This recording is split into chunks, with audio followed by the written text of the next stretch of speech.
Kudeng nila yung pasay naman eh.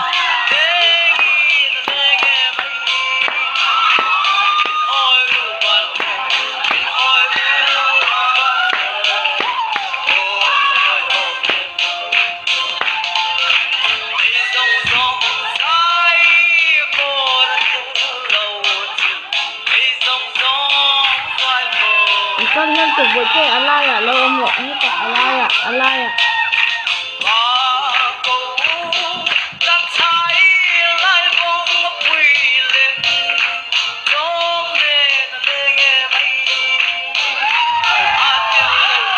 alaya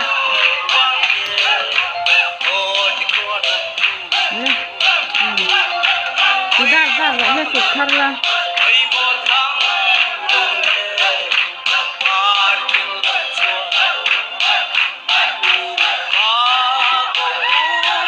con nó sửa lại ông ạ.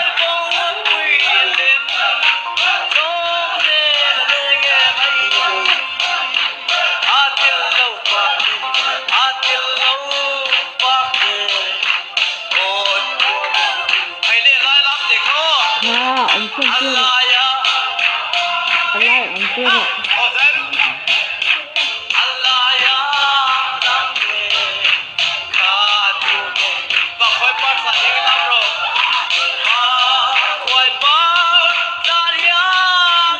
Alaya